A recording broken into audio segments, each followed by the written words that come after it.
Hello everyone, আসসালামু আলাইকুম। আমি মোহাম্মদ মেহেদি হাসান। আজকে আমরা হাইড্রোলিক্সের একটি গুরুত্বপূর্ণ দুইটা প্রমাণ করব। সেটা হচ্ছে যে মোট চাপ নির্ণয়ের সূত্রের প্রমাণটা করব আর চাপ কেন্দ্র নির্ণয়ের প্রমাণটা করব। এই দুইটা প্রমাণ খুবই ইম্পর্টেন্ট, পরীক্ষায় খুব বেশি পরিমাণে আসার সম্ভাবনা থাকে, বা এই সূত্রের সাহায্যে আমাদের ম্যাথগুলোও খুব ইম্পর্টেন্ট, ওগুলোও আসে। ওই ম্যাথগুলো আমরা করব, আজকে আমরা সূত্রের প্রমাণটা করতেছি এই ভিডিওতে। তো সবাই একটু মনোযোগ দাও, আশা করতেছি ভালো করে বুঝতে পারবা। তো আমাদের এখানে কি বলতে বলছে যে মোট চাপ বের করব আর কি। মানে আমাদের এই যে পানির নিচে মানে ডুবন্ত থাকবে, পানির নিচে ডুবন্ত একটা জিনিস আছে, তা কতটুকু চাপ ফিল করতেছে পানির কারণে আর কি। তো আমরা অতটুকু বের করব। তো এই চিত্রটা আমাদের নিজের আঁকা লাগবে চিত্রটা।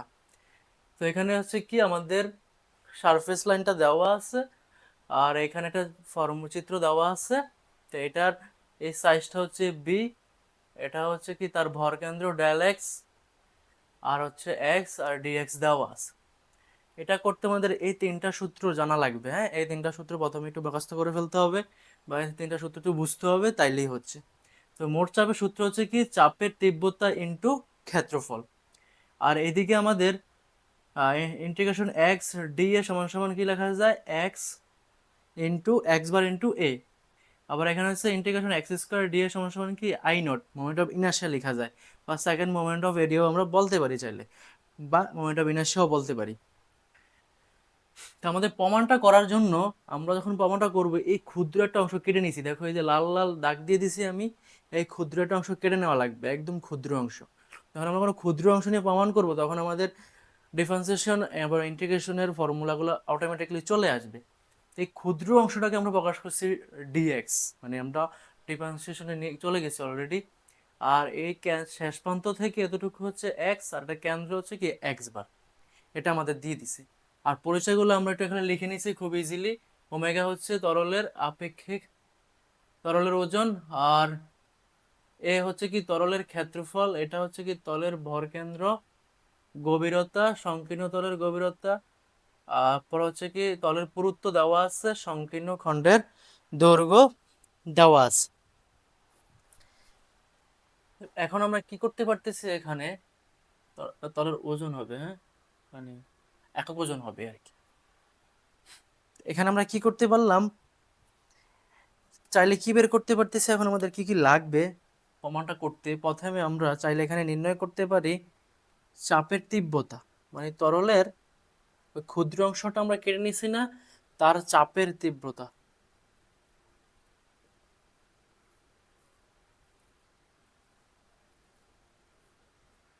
চাপের কি বের করব বলতো, আমরা চাপের তীব্রতাটা বের করব। সেটাকে আমরা লিখতে পারতেছি ওমেগা এক্স, মানে শুধুমাত্র পুরাটা ওমেগা, এটা হচ্ছে কি শেষ প্রান্ত পর্যন্ত এক্স, সাথে একটা আমরা এস লিখতে পারি, এটা হচ্ছে আপেক্ষিক গুরুত্ব। বাট এস হচ্ছে কি এখানে ওয়ান না লিখলেও হয় পানির ক্ষেত্রে। দেন তারপর ওই ক্ষুদ্র অংশটা কেটে নিছি না আমরা, এই ক্ষুদ্র অংশের কি বের করবো বলতো, ক্ষেত্রফল। কি বের করব, ক্ষুদ্র অংশের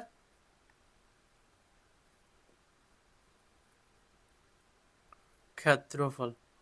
তো ক্ষুদ্র অংশের ক্ষেত্রফলটা কি দ্বারা প্রকাশ করতেছি আমরা, মানে ধরো ক্ষুদ্র অংশ তো, তো ডি এ দ্বারা আমরা প্রকাশ করতে পারতেছি। তো ক্ষেত্রফল কি হবে, এটা একটা আয়তাকার খণ্ডের মধ্যে হয়েছে, দৈর্ঘ্য ইন্টু প্রস্থ, তাহলে বি ইন্টু ডিএক্স লিখতে পারতেছি। তাহলে কি আসতেছে, বি ইন্টু কি ডিএক্স। তাহলে ক্ষুদ্র অংশের ক্ষেত্রফল আমরা পেয়ে গেছি। আমরা একটা জিনিস লিখছিলাম, মোট চাপ হচ্ছে কি চাপের তীব্রতা ইন্টু ক্ষেত্রফল। তাহলে আমরা চাপের তীব্রতাও জানি, ক্ষেত্রফলও জানি, তাহলে মোট চাপটা বের করতে পারতেছি। তাহলে মোট চাপটা বের করি, মোট চাপ। তাহলে চাপের তীব্রতা কি বলতো আমাদের, ওমেগা এক্স ইন্টু ক্ষেত্রফল, কি লিখতে পারি বলতো, বিডি এক্স। তাহলে গুণ করলে কি আসতেছে, ওমেগা এক্স বিডি এক্স। এটা আমরা লিখতে পারলাম।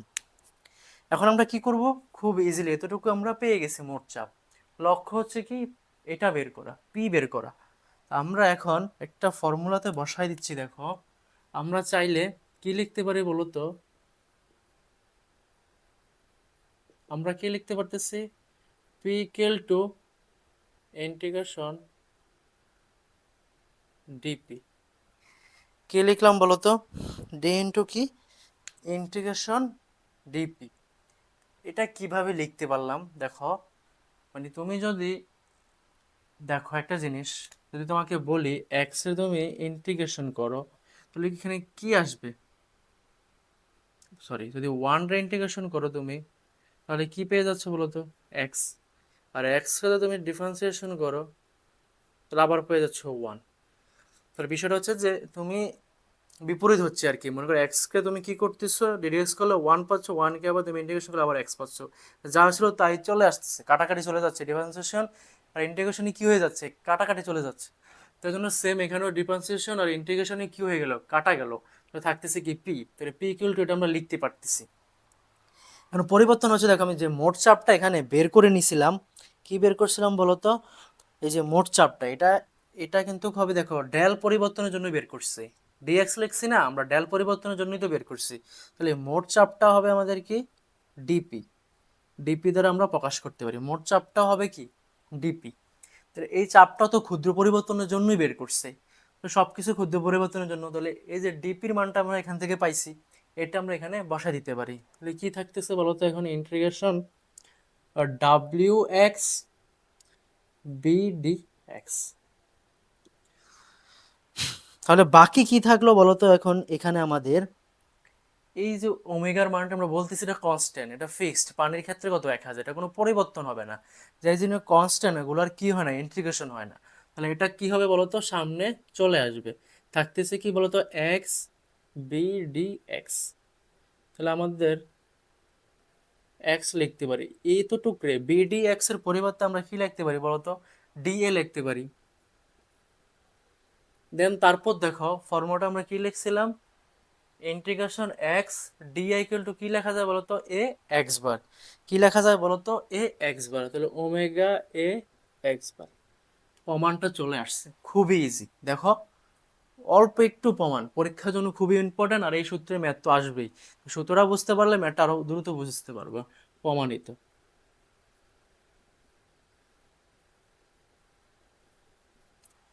তো আশা করতেছি এই প্রমাণটা পারবো। আমরা দ্বিতীয় প্রমাণটা শুরু করব, সেটা হচ্ছে ডুবন্ত খাড়াতলের চাপ কেন্দ্র এত নির্ণয় করে। একই চিত্র একই ফর্মুলা থেকে চলে আসবে, জাস্ট এতটুকু আমাদের লাগবে না। এটা শুধুমাত্র আমাদের কিসের জন্য লাগছে? এটার জন্য। তাহলে আমরা এটা মুছে ফেলবো, দেন দ্বিতীয়টার জন্য কাজ শুরু করে দিব এখন।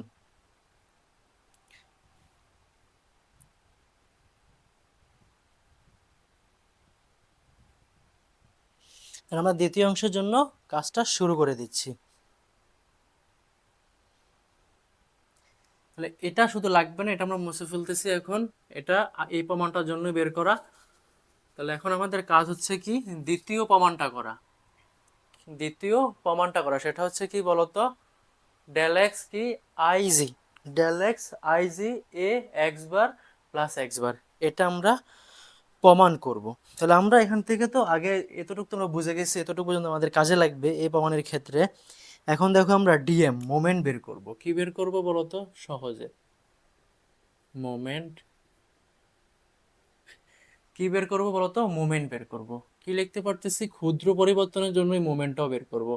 মোমেন্ট মানে কি? চাপ বা ফোর্স ইনটু কি বলতো? লম্ব দূরত্ব। তাহলে চাপ কি? ডি পরিবর্তন।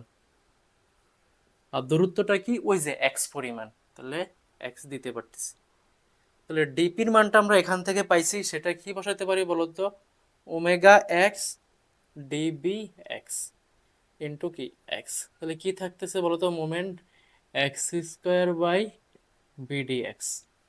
তাহলে আমরা ডিএম এর পরিমাণটা এখান থেকে পেয়ে গেছি। এখন দেখো একটা জিনিস, আমরা এটা কিসের জন্য বের করছি? ক্ষুদ্র পরিবর্তনের জন্য মোমেন্ট বের করছি। তাহলে বড় পরিবর্তনের জন্য মোমেন্টটা কি? সেম একটু আগে লিখছিলাম না আমরা আগের প্রমাণটা করার সময়? সেম এম ইকুয়াল টু কি লিখতে পারতেছি? ডিএম। এম ইকুয়াল টু কি লিখতে পারতেছি? Integration DM. সেম ডিফারেন্সিয়েশন আর ইন্টিগ্রেশন কাটাকাটি গেলে কি থাকবে? এমই থাকবে, আমি বেশি কিছু লিখি নাই। তাহলে ইন্টিগ্রেশনটা চলে আসলো। ডিএম এর মানটা কি পাইছি বলতো? Omega x square BD x. এখন আমাদের কি করতে পারি, এটা তো কনস্ট্যান্ট আগে বলছি, চলে আসলো এখানে এক্স স্কোয়ার। আর ডিবি এক্স এর পরিবর্তে আমরা কি লিখতে পারি বলতো, ডিএ। এটা হচ্ছে সেকেন্ড মোমেন্ট অফ এরিয়া বা ইন্টিগ্রেশনের ফর্মুলায় চলে আসলো। তো এম ইকুয়াল টু আমরা কি লিখতে পারতেছি, ওমেগা আই নট দ্বারা আমরা প্রকাশ করে দিলাম। এই যে, এতটুকু আমাদের চলে আসলো প্রমাণের সুবিধার্থে। এখন দেখো কি লিখতে পারতেছি, আমরা তো এটা ক্ষুদ্র অংশের জন্য পেয়ে গেছি, বাট আমরা কিসের জন্য পেয়ে গেছি, ক্ষুদ্র অংশের জন্য পেয়ে গেছি। তাহলে এটা সেন্টার অফ প্রেসারটা ধরো আমরা মনে করতেছি এখানেই আছে হয়তো বা কোথাও, সেটা আমরা এইচ ভার চিন্তা করতেছি। সেন্টার অফ প্রেসারটার এই উচ্চতাটা আমরা কি দ্বারা প্রকাশ করতে পারতেছি, এইচ ভার দ্বারা কি করতে পারতেছি, প্রকাশ করতে পারতেছি। তাহলে এখানে মোটার আমার প্রেসারটা কি, টোটাল পি, আর টোটাল সেন্টার অফ প্রেসার কত, এইচ বার ধরে নিছি আমরা। তাহলে তাহলে আমাদের সেন্টার অফ প্রেসার আর কি, যেটাকে বলতেছি মোট চাপের জন্য মোমেন্ট কত, মোট চাপের জন্য, এটা তো আমরা ক্ষুদ্র পরিবর্তনের জন্য ক্যালকুলেশন করছি। তাহলে মোট চাপের জন্য, মোট চাপের জন্য কি বললাম, যে টোটাল প্রেসারটা এখানে কাজ করবে সেটা পি, আর এটাকে আমরা চিন্তা করতেছি কি, ডেল এক্স। এই জিনিসটাও মোমেন্ট, এটাও মোমেন্ট, সেম জায়গায়। এটা আমরা ক্ষুদ্র ক্ষুদ্র অংশগুলোর জন্য যোগ করে বের করছি, আর এটা হচ্ছে টোটালটা আমরা বের করে ফেলছি একদম, মোট কত। এটা ক্ষুদ্র ক্ষুদ্র অংশ অনেকগুলো সামেশন করে এটা পাওয়া গেছে। তাহলে এইটাও মোমেন্ট, এটাও কি মোমেন্ট। তাহলে দুইটা মোমেন্ট আমরা কি লিখতে পারতেছি এখানে, সমান করে লিখতে পারতেছি এই জিনিসটা। আর এটাও মোমেন্ট, মোট চাপের জন্য মোমেন্ট। তাহলে কি লিখছি আমরা, P H bar equal to কি, ওমেগা আই নট আমরা লিখতে পারলাম। আর আমরা কি জানতে পারি বলতো, পি সমান সমান আমরা একটু আগে বের করছিলাম প্রমাণ, ওমেগা এ এক্স বার। পি সমান সমান কি বের করছিলাম বলতো, ওমেগা এ এক্স বার। তাহলে পির মানটা বসাইতে পারি কত বলতো, ওমেগা এ এক্স বার। আর আছে কি বলতো আমাদের সাথে, গুণ এইচ বার ইকুয়াল টু কি, ওমেগা আই নট। বিষয়টা ক্লিয়ার? দেন আমরা কি করতে পারতেছি, উভয় পাশ থেকে কি কাটতে পারি বলতো, ওমেগাটা বাদ দিয়ে দিতে পারি। থাকতেছে কি বলতো এখানে আমাদের, এখানে কি থাকতেছে, a x bar into h bar equal to I naught. আমাদের লক্ষ্য কি বের করা, এইচ বারটা বের করা। তাহলে কি থাকতেছে, আই নট বাই এত। এখন আই নটের একটা ফর্মুলা আছে, সেটাকে আমরা কি লিখতে পারি, তোমরা যখন মোমেন্ট অফ ইনার্শিয়া করছো, মোমেন্ট অফ ইনার্শিয়া করে আসছো না স্ট্রাকচার মেকানিক্সে, তখন কি লিখতে বলো তো, আই নট ইকুয়াল টু কি ছিল, আই জি যোগ এ এক্স স্কোয়ার। মনে আছে তোমাদের কি লিখতা, এ এক্স স্কোয়ার। কি লেখা হয়তো বলো তো, এ বার এক্স স্কোয়ার। তাহলে আই নটের পরিবর্তে এখন আমরা কি বসাতে পারতেছি, এ জি যোগ এ এক্স বার। এটা কিন্তু মোমেন্ট অফ ইনার্শিয়ার ফর্মুলা, আমরা কিন্তু করছি স্ট্রাকচার মেকানিক্সে। তাহলে এখানে আমরা কি লিখতে পারতেছি দেখো, আই নটের পরিবর্তে I G plus A x bar whole square, নিচে কি এই জিনিসটা। এখন কি করতে পারতেছি, একদম ইজি, এটা দিয়ে এটাকে ভাগ করলে কি থাকবে, I G A x bar যোগ, কি করতেছি এটা দিয়ে এটা ভাগ করলে কি হবে, এ এ বাদ পড়ে যাবে, এক্স বার এখানে একটা আছে এখানে দুইটা আছে, কাটাকাটি করলে আর কি একটা থাকবে। দেখো আমাদের প্রমাণটা চলে আসছে, প্রমাণিত, একদম ইজি। দেখো খুবই ইজিলি আমরা করে ফেলছি। তো আগেরটার ক্ষেত্রে আমরা বের করছি, এখানে জাস্ট একটা বেশি অংশ লাগছে, এটা মোমেন্টটা বের করছি, মোমেন্টটা এখানে এসে তুলনা করছি, দেন তারপরে আমাদের অ্যান্সারটা চলে আসছে। আর যদি তোমার এটা আমাদের খারাপভাবে বলে দিছে তাই না, ডুবন্ত খাড়া তলের ক্ষেত্রে, আর যদি মনে করো তোমাকে বলে দিত কি হেলানো তলের ক্ষেত্রে, হেলানো, তাহলে সব কিছু সেম থাকবে, এখানে ক্যালকুলেশন গুলো সেম। তুমি শুধুমাত্র এখানে কি আসবে, I g sine theta square by a g bar যোগ এ জি বার।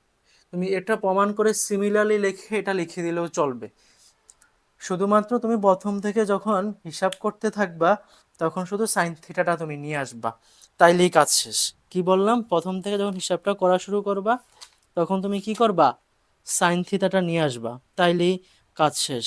মানে হচ্ছে যে সাইন থিটাটা তুমি এখানে যখন যোগ করে দিবা, এটার সাথে যখন সাইন থিটাটা যোগ করে দিবে, এখানে একটা সাইন থিটা বা সাইন থিটা প্রথমেই চলে আসবে, কারণ উচ্চতা তো পরিবর্তন করবে, অ্যাঙ্গেল হয়ে যাবে।